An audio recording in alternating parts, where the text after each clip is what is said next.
Next slide. Again, if we zoom in even more, this shows specific times where we knew an aircraft was taking off. The highest levels are on the bottom at the East Tarmac site. Again, some of those are mirrored in the community. And then if you look at the upper two, the scale on those has been blown up by a factor of 10. If it was on the same scale, you wouldn't even see those peaks. So as you move further away at Richland School or on the west side, those you don't see evidence of those takeoff events at all. What you're probably seeing there, those peaks are vehicles, motor vehicles on roadways driving by. But definitely in the community downwind, you see those peaks. Next slide. Again, some of the more traditional pollutants that are regulated, we looked at particulate matter, and right here you're seeing all the Santa Monica airport sites compared to, say, a central LA site, which we use for comparison. And in general, we don't see the influence of particulate matter mass, this is what's regulated, PM 2.5, or some components of particulate matter, like elemental carbon, which is similar to black carbon, or organic carbon. In general, you're lower than or equivalent to what you'd expect in the basin, and you don't see the gradients, like the higher levels near the emission area versus further away, that you'd expect if it was a major emission problem. And particulate matter, as it's regulated of mass, most of that is, if you remembered my earlier talk, is formed secondarily in the atmosphere. So when you're next to a source, even a combustion source, you don't get a lot of particulate matter mass. If you're next to a busy freeway, you might see an increase of 5 or 10% over background. So this isn't surprising that you wouldn't see the impact on a pollutant like this next to a source. Next slide. Again, these are those organic gases, and again, the same type of comparison to some companion sites in downtown LA. Again, very equivalent numbers to what you'd see elsewhere in the basin. You don't see the gradient, whether you're close to the tarmac or not. Again, you don't see a big influence from these, but remember, these are long-term average and long-term exposure measurements. We're not looking at what happens over the 2 minutes or 5 minutes that an aircraft is running up and taking off. Over to the right, we took some samples over different parts of the day, and you kind of see this typical pattern that you see elsewhere in the basin, where you get higher levels in the morning and some high levels in the evening during rush hour. No, we did not look at naphthalene in this study. We did take some samples that we call instantaneous, which are not long-term samples. So when my staff was out there, doing their maintenance on the instrumentation, and a jet was taking off, you can smell it. There's no doubt you can smell it. You know a jet is taking off. We can take a very quick sample, analyze that, and see what's in there. So we can compare what we got there to what's some typical published, what we call emission profiles of the types of pollutants you would see in jet exhaust. And it corresponds. On the left there, you see what typical jet exhaust is, and you see what we sampled on the East Tarmac during idling and takeoff, and on the bottom there. And those profiles are very similar. When we compare it to diesel exhaust or gasoline vehicle exhaust, you don't get a correspondence. So what we measured is what you'd expect from jet exhaust on a short-term basis when a jet was taking off. Short-term. Next slide. So again, our first study was focused more on a long-term exposure, but with Professor Paulson's findings and some requests from the community and others that we make some recommendations for can we somehow reduce some of these exposures. We came back to do a short study last year from September 9th to October 5th. And it was a study of opportunity, we call it, because there was a runway closure in the middle of that study where there was no aircraft activity. So what we had is a before, during, and after the closure to compare what we found in the community. Again, instead of doing the long-term study, which we didn't find much on the, some of the long-term exposure metrics. We focused on ultrafine and black carbon because we knew on a short-term basis those were where we would find the signal. And what we wanted to do was relate what we found to actual aircraft type and aircraft activity, so we could provide some basis for at least some educated guess on what might be done or studied to perhaps mitigate some of those neighborhood exposures. So next slide. So we came back to the airport, but again, we focused on the area where we knew we had we had found before those elevated levels. So we just located at that East Tarmac site. We went to the same residence in the community we were at before, and we actually went inside the residence this time because we wanted to know if these particles or pollutants were making it inside. If we were going to make some kind of recommendation that, some filters be installed in a house or high efficiency filters, we need to know that those particles are actually making it inside. And a lot of studies have shown these very, very small particles actually aren't very efficient at infiltrating inside houses. So you can see on the upper left, again, the winds lined up perfectly for our study right along the runway, blowing downwind. Next slide. Again, results aren't inconsistent with what we found before. This time we did make continuous black carbon measurements that were not made before. Again, those peaks definitely correspond to aircraft activity, both in ultrafine particles and black carbon. You can see that ultrafine particles and black carbon kind of go up and down with each other. So both are being emitted from these aircraft takeoffs. Over on the right, you could see when the runway closure was, and you could see those patterns that we see every day in both ultrafine and black carbon basically disappeared during the runway closure. As soon as the airport opened back up, we have some missing data down to the right, but in general, you see a huge difference between when there's no aircraft activity, when there is aircraft activity. Not a surprise, but it does demonstrate and really show that there is that impact. The other thing you could see on the right, if you look at the bottom of each set of three there, is that for the black carbon and the ultrafine, not a lot of it was making it indoors. And obviously, if you had more windows open and all your doors open, more of it would make it indoors. But these are very, very small particles that, for particle physics reasons, do not tend to infiltrate indoors as much as some of the larger particles might infiltrate indoors. So that was another finding that in some cases it might be better to stay indoors when the jets are taking off. Next slide. Not saying you should have to do that.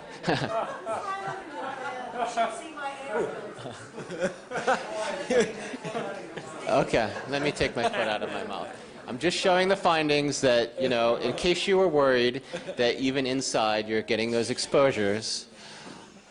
Anyway, okay, so what else the other stuff we looked at was how these peaks in ultrafine particles and black carbon varied with the type of aircraft and the aircraft activity. So what you see here is the three classes of aircraft called Class A, Class B, Class C. The Class C aircraft are the largest. And as the size of the aircraft goes up, as Professor Paulson showed, we get higher peak concentrations in both black carbon and in ultrafine particles. And again, a little higher at the East Tarmac than in the backyard of the residence, but it does correspond. You get more emissions of both these pollutants from the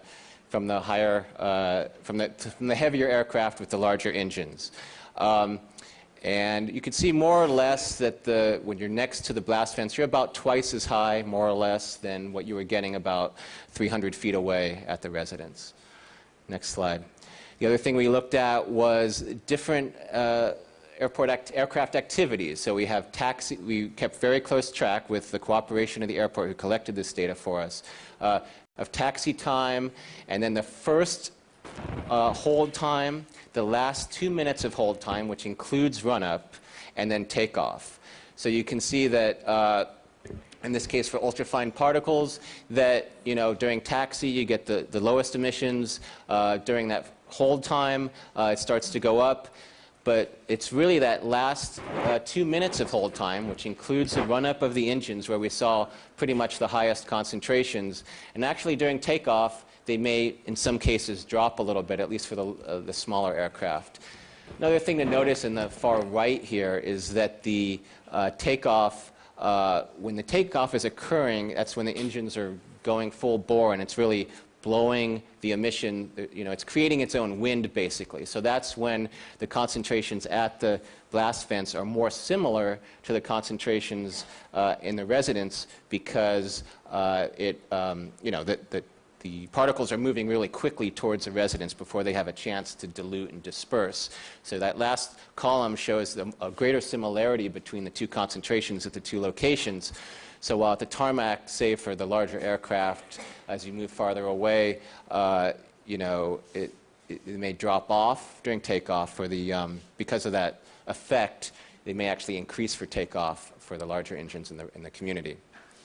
Next slide. So we made some, you know, these are educated guess recommendations. It's not like we've studied these things, but based on what we know about the study and particle physics, these are things that may help mitigate some of the problems in the community. One thing is the blast fence covers where the planes are taking off, but it doesn't necessarily provide a barrier between where the taxi occurs or where some of the run-up occurs.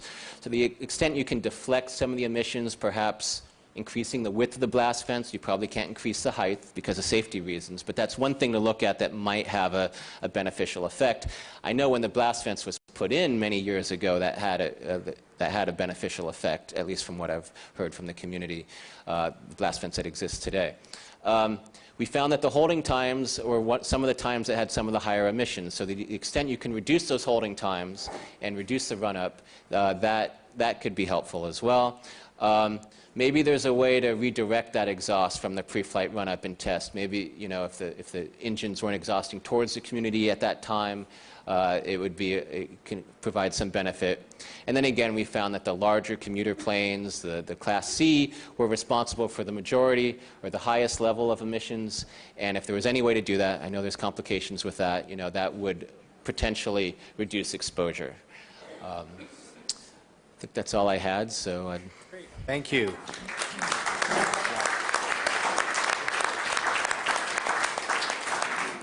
Thank you. You have now heard from 7 expert witness presentations. Even in Sacramento hearings, we don't go through studies like this, especially 7 of them. The reason we did that here was partly to make a point, which is that the overwhelming scientific evidence shows that there's a major health problem at Santa Monica Airport. The first panel you heard talked about the adverse health effects from black carbon and ultrafine particles, including potentially lower IQ in children, irreversible lung damage, bronchitis, asthma, inflammation, and the list goes on.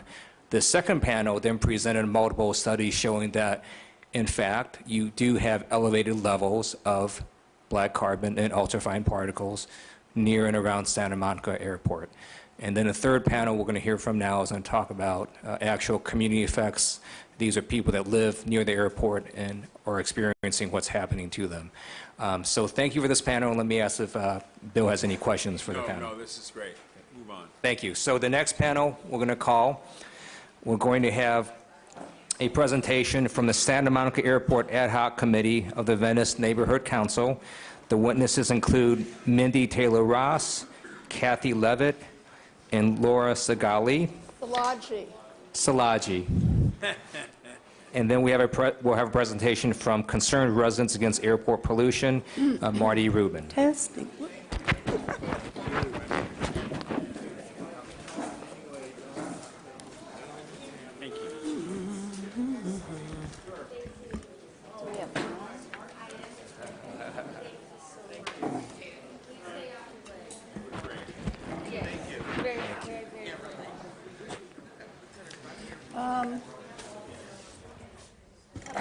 And we'll have the Venice Neighborhood Council go first. I'll go first.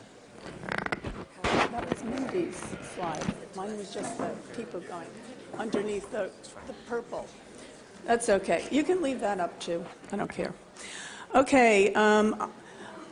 My name is Laura Salaji. I am the co-chair of the Venice Neighborhood Council's Santa Monica Airport Committee. And I want to thank Ted Liu and his staff and the experts and the community present tonight. And I want to thank Bill Rosendahl for who knows the impacts of the airport firsthand and was forced to move because of it. I also want to say that the experts' presentation was very heartbreaking, both figuratively and literally. The mere fact that we have such a committee and others in surrounding neighborhoods speaks volumes to the fact that we have problems with this airport being here. I've lived in Venice since 1973. My son went to local schools, including Westminster Elementary School and Venice High School, both in the flight pattern used by Santa Monica Airport. During some summers, he went to day camp at Penmar Recreation Center, across the street from the golf course in Venice, which is used by SMO as part of their takeoff route, and on which a pilot crashed and died on July 2, 2010. I took tennis lessons at Penmar Park. Since planes take off every 2 or 3 minutes from SMO and fly over the golf course, my instruction was mostly in pantomime. Pollution caused by the aircraft is a very dangerous health issue for our community and for the communities near the Santa Monica Airport, and noise pollution is the most obvious pollutant. Pollution affects our daily lives. Many of us are prisoners in our homes because of the Fly Neighborly program of Santa Monica Airport, which shunts planes over Venice and Mar Vista, moving the majority of noise and pollution impacts out of Santa Monica to its poorer neighbors. We are not able to enjoy our yards due to plane noise and toxicity. We are happy on overcast days when there are fewer planes. As an artist, I work at home, as do many of the people in Venice and other areas. We hear a constant roar and drone of planes that fly above us, carrying pollution. Our committee is working hard to examine and publicize the problems caused by Santa Monica Airport. We helped organize a peace and quiet vigil during the time Santa Monica Airport runway was closed for resurfacing. We organized a rally on Earth Day this year to publicize the presence of lead in the prop plane fuel. There's no safe level of lead, and it is cumulative. We have a subcommittee working on outreach to schools and parents, and we have met with almost all our local, state, and federal elected officials, as well as the FAA. We have a petition circulating that we hope you will sign tonight, which by numbers will show some influence to our Washington electeds. All the negative impacts of Santa Monica Airport affect its neighbors in various ways and in varying degrees. We know there's constant noise pollution, and we know that Santa Monica has a buffer zone between the airfield and the surrounding communities and is only separated by a single street at both ends of the runway. And we know that the airport, although stationary, has planes that travel, spewing their toxins and noise pollution far and wide. Children in schools and at home are especially vulnerable. I've read the Santa Monica Health Impact Assessment, and most of the facts from that were covered. I just want to mention the levels of noise pollution result in hearing loss, higher levels of psychological distress, impaired reading comprehension, and memory among children. And quoting from the assessment, I want to say that it is evident from the wealth of existing research that exposure to noise and other pollutants near the airport has significant deleterious effects on physical and mental health, particularly for the vulnerable populations such as children and, I add, the elderly. And the Santa Monica Impact Assessment, the recommendation that I like the most says, closure of Santa Monica Airport would eliminate all health risks associated with airport air and noise pollution. We think that the health effects of noise should be added to the state investigation. The World Health Organization just published a comprehensive look at noise pollution called The Burden of Disease from Environmental Noise. In closing, I would like to say that for most of us, noise pollution in Venice is our #1 problem. This form of pollution makes its victims feel helpless. It is beyond the control of the individual, and it is a form of torture. Thank you. Thank you.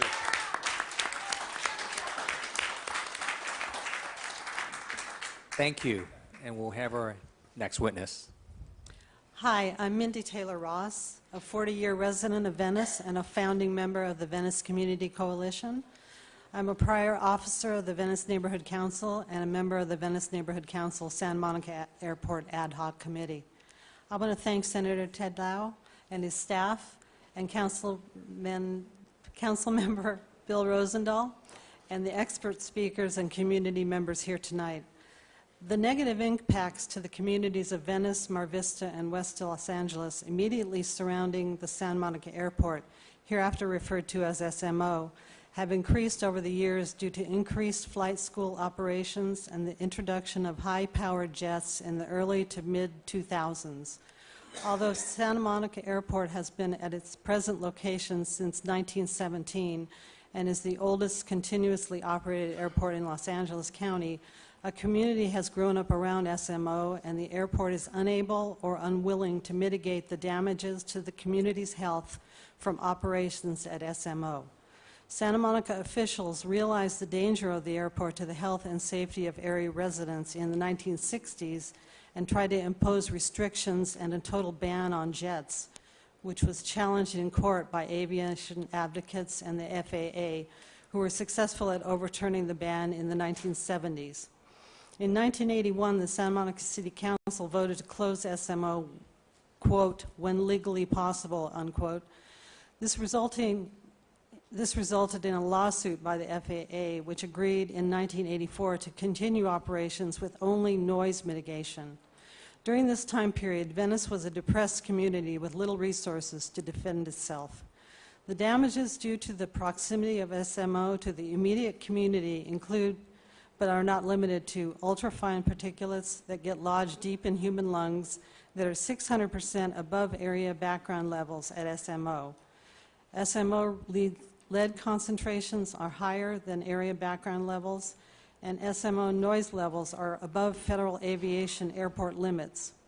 Los Angeles Unified School District, which serves over 700,000 students throughout LA, found cancer risks 26 times greater in proximity to SMO. In consideration of the Federal Clean Air Act, emissions associated with airport operations were clearly found to exceed the acceptable risk criterion of 1 in a million. The FAA tested a new SMO departure direction for 6 months in December 2009. This heading flew 10 small prop planes a day north over Santa Monica, quote, a tiny fraction of the total flights per day that SMO allows to fly over Venice, Mar Vista, and West Los Angeles. Santa Monica officials were inundated with more than 41,000 noise complaints in this time period from Santa Monica residents. This reflects a lack of fairness and equality to adjacent communities because Santa Monica benefits in many ways from the airport, including income from flight schools, jets, and taxes. However, Santa Monica will not accept any negative impacts of their airport, including flying over their own city. They actually direct pilots to turn south over Venice and circle around through Mar Vista and West Los Angeles, avoiding Santa Monica entirely. Until recently, Los Angeles had taken no measures to address this inequity or protect its citizens from the damaging effects of constant exposure to leaded fuel, noise pollution, and safety hazards. Flight school operations. There are 6 flight schools at SMO running 7 days a week from sunup until late at night. Flight school student pilots take off from SMO and circle around to the south of the airport and then head east, returning to the airport to land and then take off again. They repeat the same procedure over and over again. SMO flight schools are responsible for 60% of operations at the airport, and they all fly planes that burn leaded fuel. Prop planes burn leaded fuel, and lead was banned in most products in the early 70s, and the Environmental Protection Agency banned leaded fuel from automobiles with the Clean Air Act in 1996. Lead has been banned in virtually every product except airplane fuel. Lead is a known carcinogen and affects the health of our most vulnerable citizens, growing children, the elderly, and disabled. Sunlight can increase fine particulates in air exhaust by 40 to 60%. Photochemical reactions between sunlight and airplane engine exhaust emissions create an increased number of ultrafine particulates, which are associated with deleterious effects on human health and can result in asthma in children and lung cancer in adults. Jet planes began using SMO in the 1960s, and Santa Monica tried to ban them in the 70s. That effort was met with a lawsuit from the FAA, which Santa Monica lost, enabling the FAA to expand jet flights out of SMO with only an agreement to mitigate noise. Pollution. Particulates and carbon emissions from prop planes and jets idling on runways pollute West Los Angeles, Mar Vista, Palms, and Venice, as well as the surrounding region. The Fly Neighborly program is a fairness issue. The SMO recommended visual flight rules, quote unquote, procedures for single-engine aircraft departing runway 21 are as follows. Quote, departures to the south are highly recommended to turn left at Lincoln Boulevard, 1 mile west of SMO, at or above 800 feet mean sea level, and continue their climb to 1,400 feet mean sea level.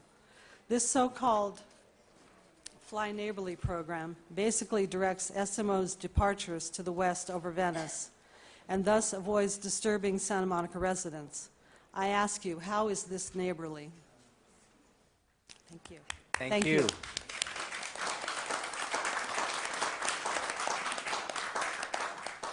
Hello, can you hear me? Yes, go ahead. Hi, my name is Kathy Levitt, and I am a native Angelino, daughter of a native Angelino. My 97-year-old father was born in Santa Monica, and this is all just to tell you that my family has seen the city go through a lot of changes. And Santa Monica has changed as has the airport and the surrounding areas. However, the FAA seems to have their noses in the air. They have not kept up with the changes beneath their wings. Santa Monica Airport supporters don't seem to understand why there are more complaints about the air flights now than in decades past. They don't get it. Well, I think I have a clue for them, and it's called knowledge. Increased studies, longitudinal research, and informative evenings like tonight have raised our very real understanding of the dangers presented by lead, black carbon, particulates, and noise. Our so-called complaints are not simply based on our personal experiences. They are also firmly grounded in scientific facts. Like lead poisoning, the facts are cumulative. The knowledge base is building in the scientific community and in our own communities. We know more now than ever before. And consequently, we are more worried now than ever before. We may be groundlings, but we are not stupid. With the scientific and health information now at hand, it makes the entrenched attitudes about changing the Santa Monica Airport and FAA policies seem not just ignorant, not just arrogant, but downright irresponsible, short-sighted, and selfish. If you care about the situation and you want to change it, please encourage our public representatives like Ted Lieu, Bill Rosendahl, and Henry Waxman to fight this issue for all of us. Write to the FAA and let them know about your concerns. Ask them why they aren't responding to the overwhelming evidence from these reports and from the EPA. Please sign the petition about changing the airport. Either we have the petitions here or go to the website bad-air.org, and there is a red button waiting for you. We hope that you will share the information that you learned tonight with your friends and neighbors. Thank you. Thank you.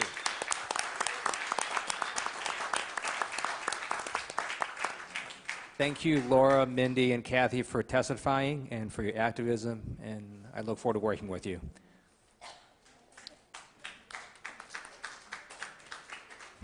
And next, we have Marty Rubin from Concerned Residents Against Airport Pollution.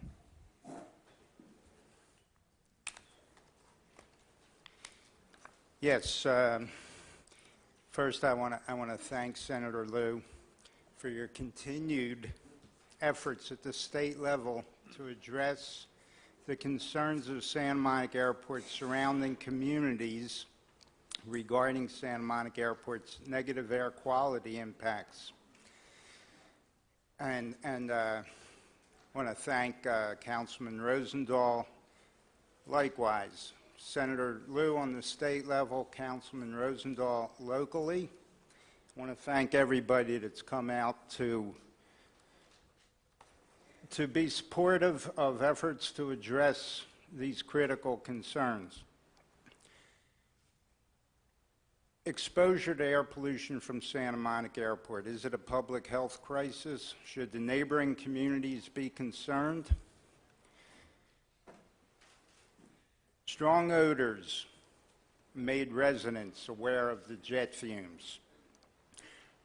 Residents have become increasingly aware of the jet fumes due to their unique odor coupled with the rapid growth in jet traffic at SMO.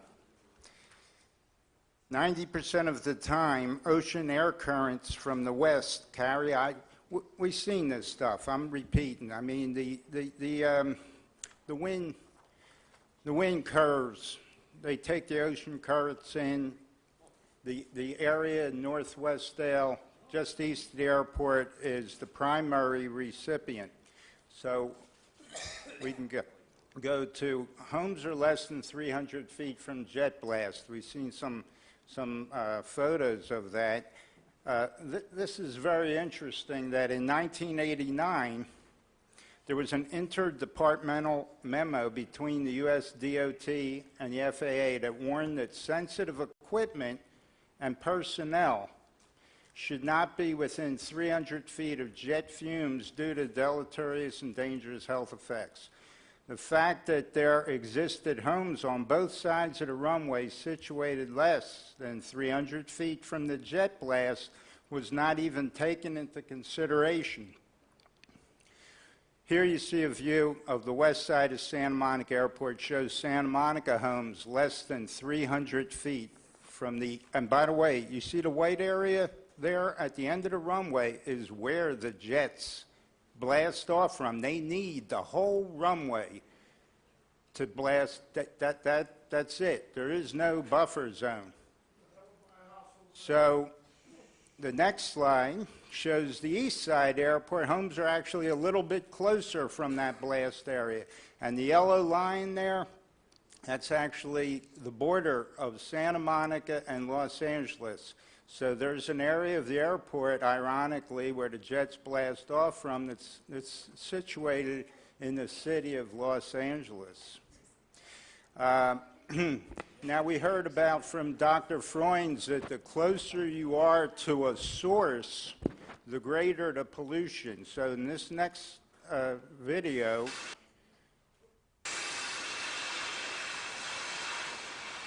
this is before they put the blast shield in, and blast shield did keep this from blowing over fences and the patio furniture.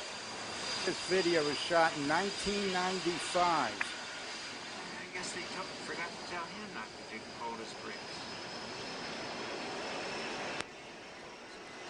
1995, and you're backing up here, you could see the trees blowing from the jet blast.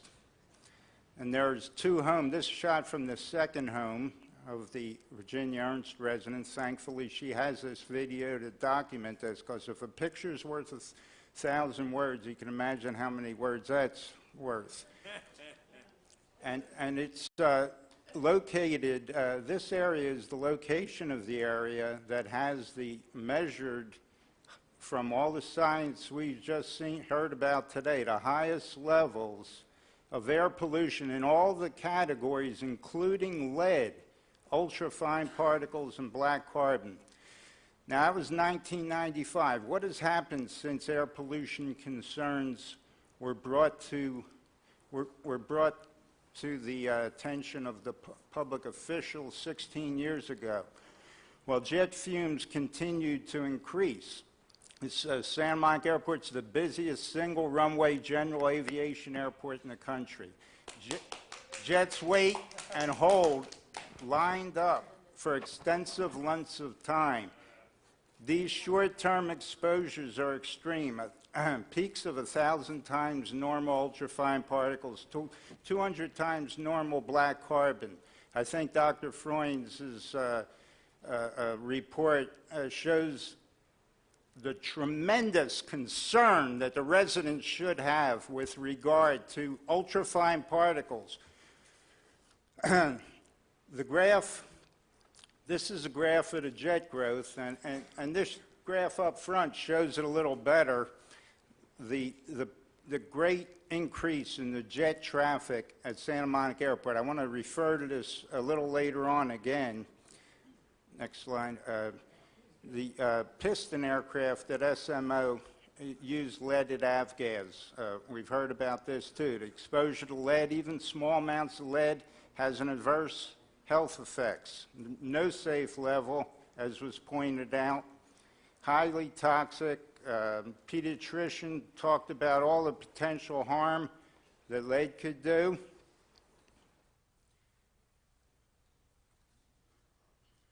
So the piston aircraft all use leaded avgas, and a recent study in North Carolina showed that the closer you are to an airport, a direct correlation with the levels of lead in the blood of children. This is actually the report that, in my mind, was the catalyst to this hearing that Senator Liu convened tonight. Now, it was talked about by Venice, the group just before, the pattern flying by the flight schools. I hear anywhere from 30 to 50%. Now, it's possibly 60% of all the operations circle the same area.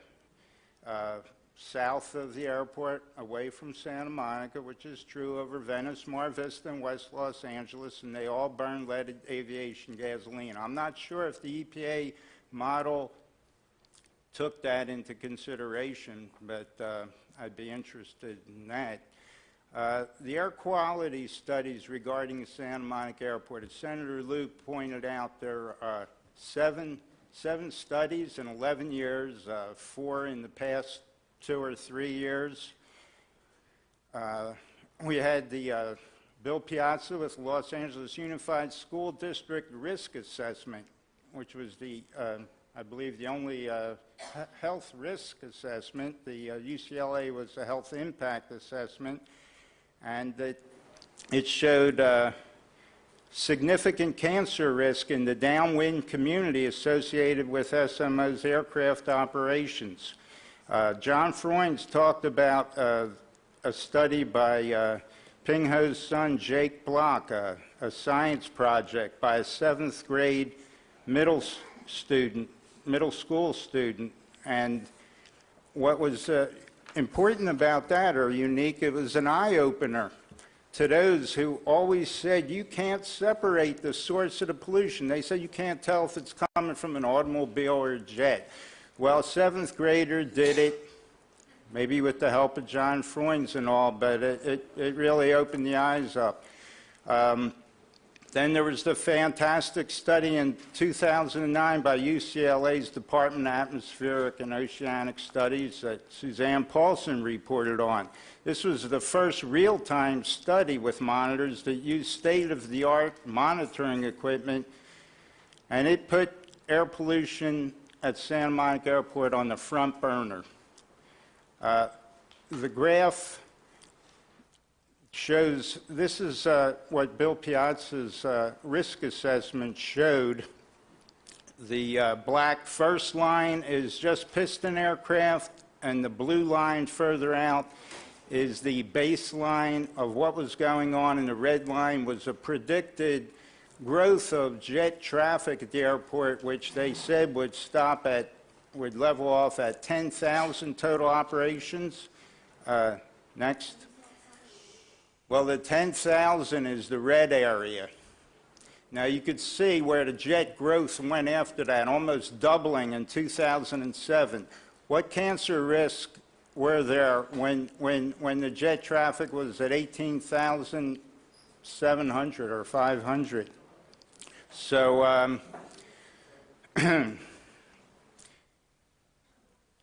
so again, there were 4 studies in the years, and as Senator Liu pointed out, I mean, this is just, there's nothing like this. This shows that Santa Monica Airport is an obvious problem. It's being looked at and looked at. So let's see, I'm sorry.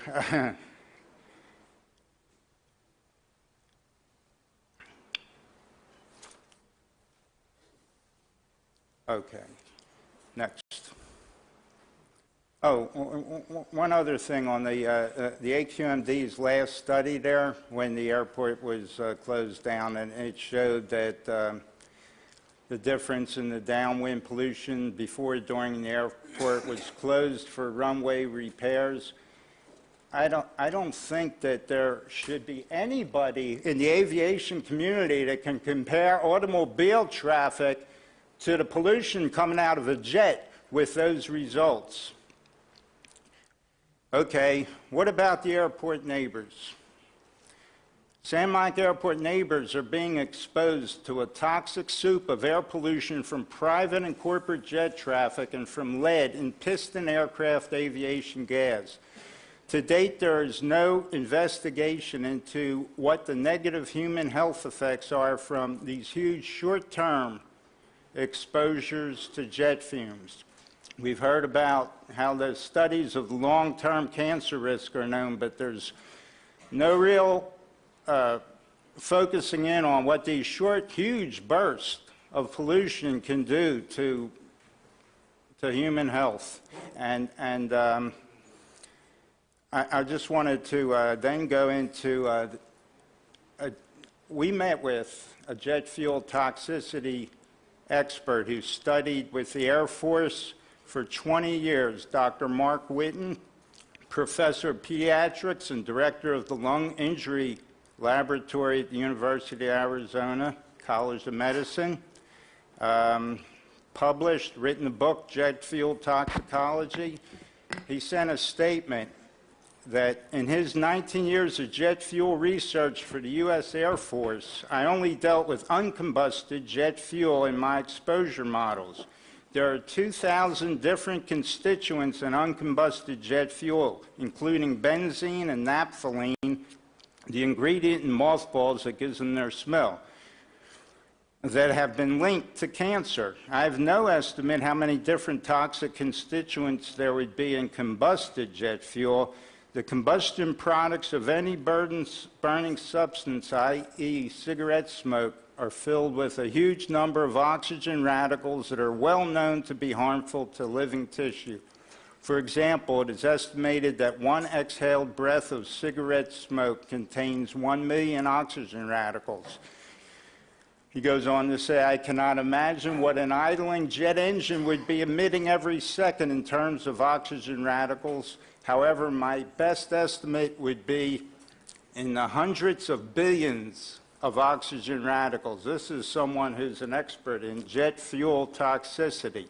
And with regard to the black soot, he came out and visited and went and rubbed the wall there on Bundy Drive with his fingers, and there was a unique type of soot that he says, yes, the soot I saw on the fence near Santa Monica Airport was similar to what I observed at the Montana Air National Guard base hangars. Again, what about the airport neighbors? There is no federal rule that establishes a minimum distance between airport ground operations and residential communities. That needs to be fixed. Finally, going back to the beginning, is there There is an obvious public health crisis, and the neighboring community should be concerned. Thank you.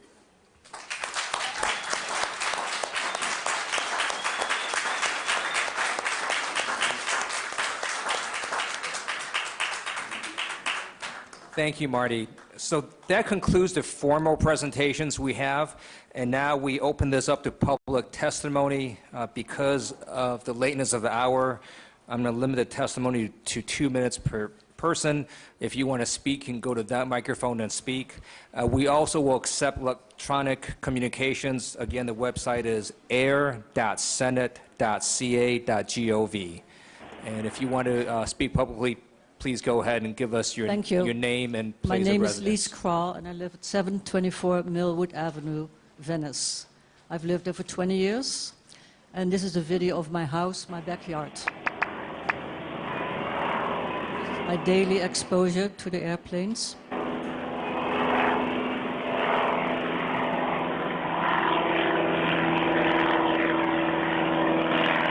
This is maybe a mile away from the airport.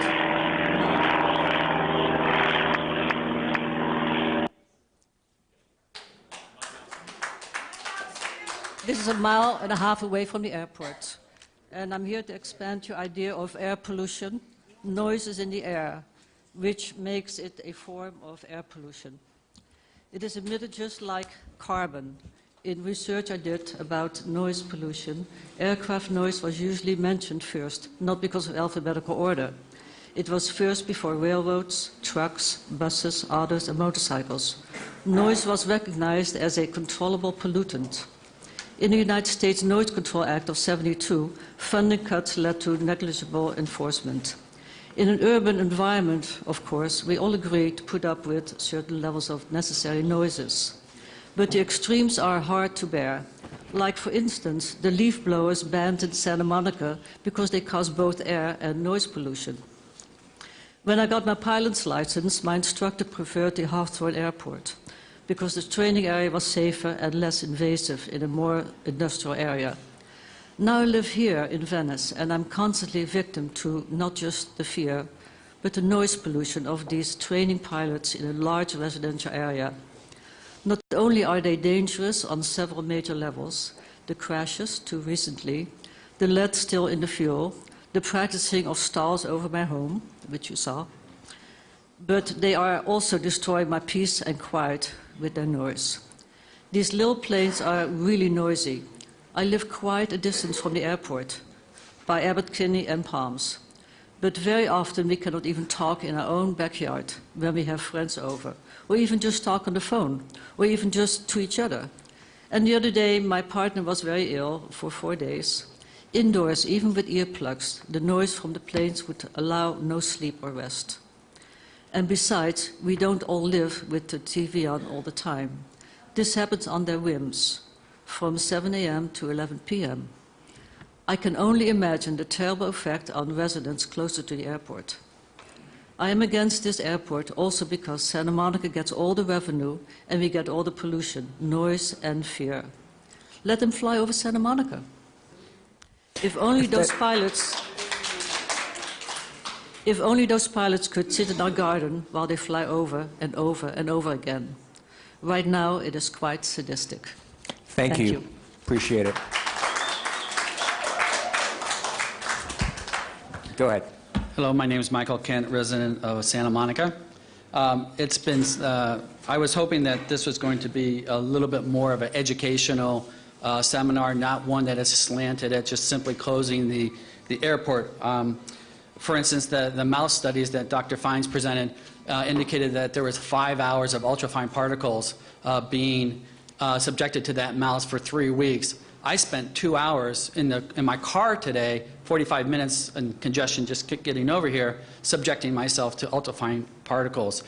They talked about being 75 meters away, yet what are we doing in our automobiles every day? We're 0 meters away. We're in that ultrafine particle environment, flume, if you will. It is important that we understand that automobiles are the largest source of lead pollution today. When they talked about 550 tons of lead produced by from the aircrafts, What they didn't mention was 136,000 tons are created by the automobile industry. And they're ignoring that fact, and that we really should be looking at banning lead from automobiles if we're going to be looking at alternatives. What are the alternatives, right? So the question becomes is, what the Santa Monica Council has said is that, and the attorney has said that in 2015, FAA makes the rules, FAA determines the rulings, and that the courts uphold those rulings. Santa Monican residents have spent millions of dollars fighting the FAA instead of putting money towards education. Santa Monica residents I don't understand why we take a left turn at Lincoln and fly over Venice. But we do, but if you look at the end of the Santa Monica airport, there is a VOR. It's a navigation instrument that every airplane that comes in from the northern sector for LAX hits that point and then takes it and flies over Santa Monica and on around. There is an approach that flies along Pico and Ocean Park that isn't an approach for the right traffic. So it isn't solely on the Venice and Mar Vista side. I lived in the West LA for 15 years. I have lived now in Santa Monica for 10 years. But what you're not talking about is I just went to Wikipedia, and I'll be just briefly, the health effects of the diesel combustion, which, keep in mind, Jet A fuel, we're talking about two different kinds of fuel here. Jet A is similar to diesel. In fact, trucks can use Jet A fuel, so when we talk about the ultrafine particulates, this is what it says in Wikipedia. Diesel exhaust also contains nanoparticles, or the ultrafine, right? Since the study of detrimental health effects of nanoparticles is still in its infancy, the full extent of negative health effects from nanoparticles produced by all types of diesel are unknown. I hope that Dr. Fine at this point can educate us. And last but not least, you can start wrapping up. That'd be great. I will wrap up very well. Is that there are alternatives on the future. So we have synthetic jet fuel that's being developed. We have jet biofuels. Since Virgin Atlantic has flown its 747s on jet biofuels that don't have these problems, and there are unleaded fuels that are in the works, Jet 80 LL, right? And also the airplanes that are going to be flying on auto fuel. So there are positive things that are happening, and that's what the kind of things I was going to hope that was going to come out from this seminar, but it isn't happening, and that's very disturbing that we're not looking at what's on the horizon and what is possible. Thank you. Thank you. Next person, please.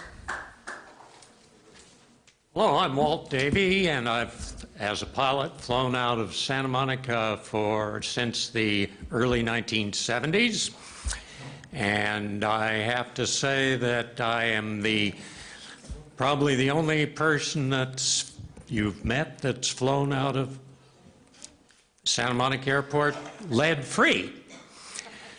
And the problem is that I flew lead-free for 20 years out of Santa Monica Airport using auto fuel approved by the FAA until all of a sudden the California State Legislature put alcohol in auto fuel, and the FAA immediately sent out a bulletin that's poisonous to piston aircraft. So all of us lead-free people had to go back to leaded fuel. Therefore, about half of the leaded fuel used in